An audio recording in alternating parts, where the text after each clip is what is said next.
You're listening to 96.7 WPOE Manhattan, New York. All Poe, all the time. A masterpiece dramatic production, a masterpiece classic.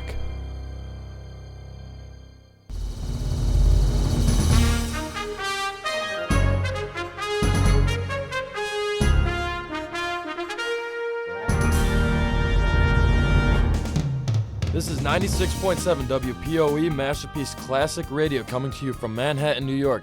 I'm your host, Tim. And I'm your host, Jake. So, Tim, what have you got for us tonight on Masterpiece Classic Radio? Well, Jake, today we're doing a tribute to one of America's most talented horror story writers, Edgar Allan Poe. That's some pretty dark stuff, man. Are you sure we'll be able to handle it? Oh, what am I saying? Do you think I'll be able to handle it? I sure hope so, but just in case, we've got your mom on speed dial. Oh, nice. So, which one of Edgar Allan Poe's haunted tales are we doing? The Black Cat, The Telltale Heart?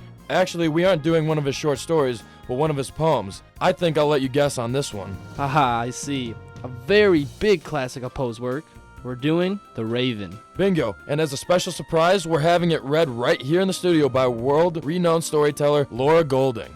A very big surprise indeed. From what I've heard, she usually likes to prepare before she performs, so I'm guessing we won't be talking with her until after she reads The Raven.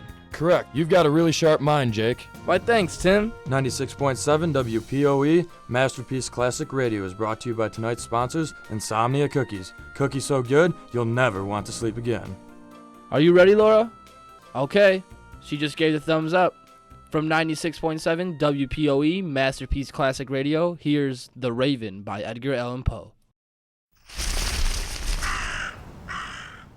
Once upon a midnight dreary, while I pondered weak and weary over many a quaint and curious volume of forgotten lore, while I nodded, nearly napping, suddenly there came a tapping, as of someone gently rapping at my chamber door. "'Tis some visitor," I muttered, tapping at my chamber door. Only this and nothing more.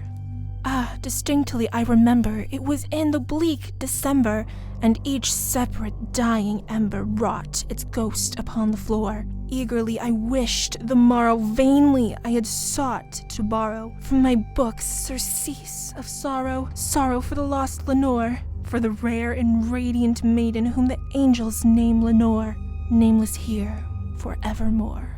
And the silken, sad, uncertain rustling of each purple curtain thrilled me, filled me with fantastic terrors never felt before, so that now, to still the beating of my heart, I stood repeating, "'Tis some visitor entreating entrance at my chamber door. Some late visitor entreating entrance at my chamber door. This it is, and nothing more." Presently my soul grew stronger, hesitating then no longer. "Sir," said I, "or madam, truly your forgiveness I implore, but the fact is I was napping, and so gently you came rapping, and so faintly you came tapping at my chamber door, that I scarce was sure I heard you. Here I opened wide the door. Darkness there and nothing more. Deep into that darkness peering, long I stood there wondering, fearing, doubting, dreaming dreams no mortals ever dared to dream before. But the silence was unbroken, and the stillness gave no token, and the only word there spoken was the whispered word, "Lenore." This I whispered, and an echo murmured back the word, "Lenore." Merely this, and nothing more. Back into the chamber turning, all my soul within me burning. Soon again I heard a tapping, something louder than before. "Surely," said I, "surely that is something at my window lattice. Let me see then, what threat is, and this mystery explore. Let my heart be still a moment, and this mystery explore. 'Tis the wind, and nothing more."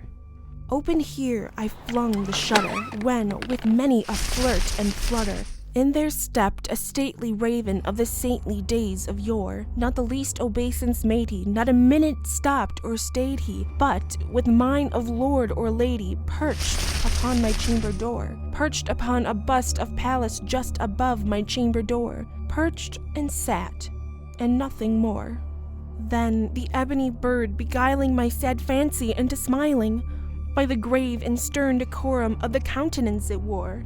"Though thy crest be shorn and shaven, thou," I said, art surely no craven. Ghastly and grim, an ancient raven wandering from the nightly shore.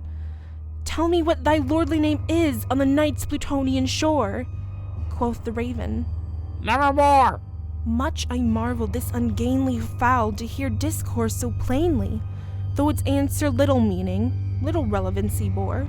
For we cannot help agreeing that no living human being ever yet was blessed with seeing bird above his chamber door, bird or beast upon the sculptured bust above his chamber door, with such name as Nevermore. But the raven, sitting lonely on that placid bust, spoke only that one word, as if its soul in that one word he did outpour.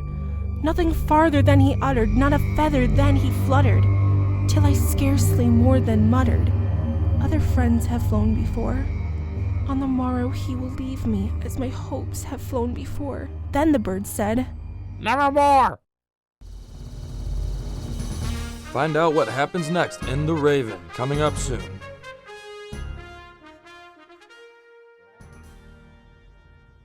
It's late at night. You have 3 exams tomorrow, and you've been studying for hours without break. Your stomach grumbles. You go to the kitchen in search of a snack. Must find food. You open every cabinet, only to find cans of soup and a box of crackers. You fall to the ground and lay in the fetal position, as all hope for a late-night snack is lost. Oh no. But hope is not lost. With Insomnia Cookies, you'll never be without a late-night snack.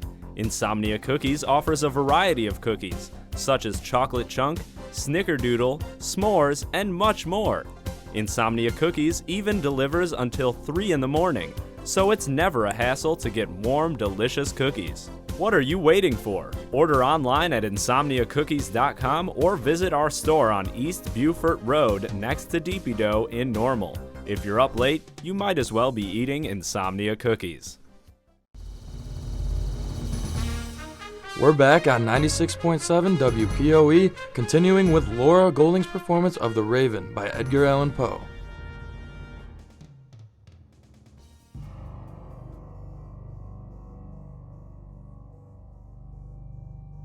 Startled at the stillness broken by my replies so aptly spoken, doubtless, said I, what it utters is its only stock and store, caught from some unhappy master whom unmerciful disaster followed fast and followed faster till his songs one burden bore, till the dirges of his hope that melancholy burden bore of never, nevermore.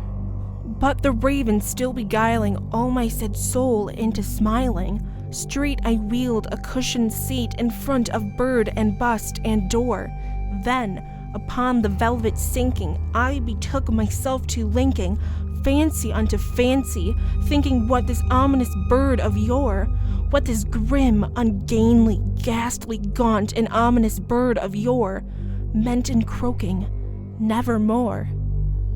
This I sat, engaged in guessing, but no syllable expressing, to the fowl whose fiery eyes now burned into my bosom's core. This and more I sat divining, with my head at ease reclining, on the cushion's velvet lining that the lamplight gloated o'er, but whose velvet violet lining with the lamplight gloating o'er, she shall press, nevermore. Then, methought, the air grew denser, perfumed from an unseen censer, swung by seraphim whose footfalls tinkled on the tufted floor. Wretch, I cried, thy God hath lent thee, by these angels he hath sent thee, respite, respite and nepenthe from thy memories of Lenore. Quaff, oh quaff this kind nepenthe, and forget this lost Lenore.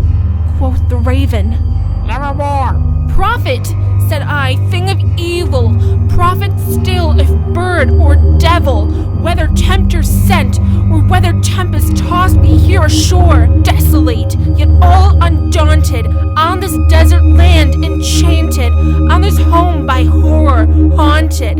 Tell me truly, I implore, is there balm in Gilead? Tell me, I implore. Quoth the raven, Nevermore.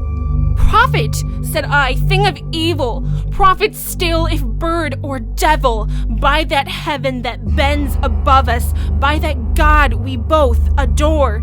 Tell this soul with sorrow laden if, within the distance Aden, it shall clasp a sainted maiden, whom the angels name Lenore.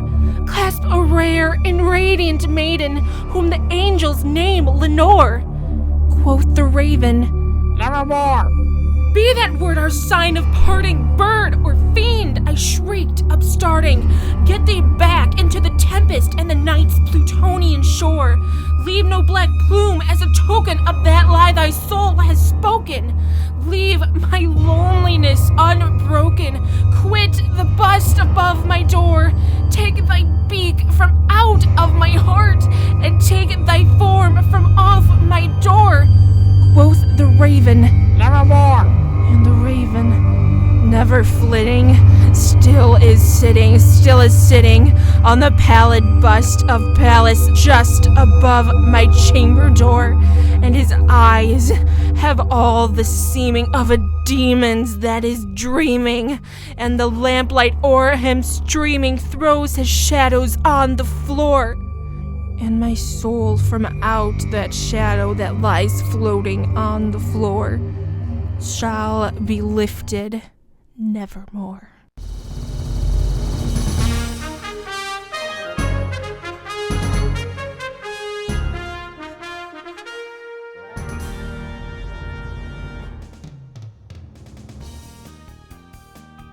What a great performance by Laura Golding. Yeah, it was. I don't think our station has had someone read it that well before, so it definitely was a treat for us tonight. I'm glad you liked it. Let's see what some of our listeners think. Caller number 1, you're on the air with Tim and Jake on Masterpiece Classic Radio. What did you think about the performance of the Raven? I loved your performance. I want to get your autograph. Where do you live? What? Tell me where you live! Okay, how about we take it to the next caller? Caller number 2, you're on the air. I like ravens. We are now switching to caller number 3. Caller number 3, are you there? Yeah, hi. I thought it was a good portrayal of Poe's The Raven, but he wanted me to tell you he thinks it should be performed on a stage. He who? Who are you talking about? Edgar Allan Poe? But he's dead. Are you saying you're talking to Poe? Yeah, but it's okay. I can see dead people. I'm not crazy. All right, I think it's time to stop the calls for a little while. Yeah, I think you're right, Tim. Well, Laura, I hope you'll come back again. I swear, these are not our usual callers. I'll have to check my schedule, but I would love to, as long as we don't take any more callers when I'm here. Deal. And I think I'll need someone to walk me back to my place tonight. That's very understandable. Okay, that's all the time we have for now. Listen to our weekly Poe performance next Friday when Masterpiece Classic Radio performs The Telltale Heart by Edgar Allan Poe. And don't forget about our sponsor for the evening, Insomnia Cookies. Cookies so good, you'll never want to sleep again. Coming up now is our review of The Black Cat on 96.7 WPOE Masterpiece Classic Radio. You're listening to 96.7 WPOE Manhattan, New York. All Poe, all the time. A Masterpiece Dramatic production, a Masterpiece Classic.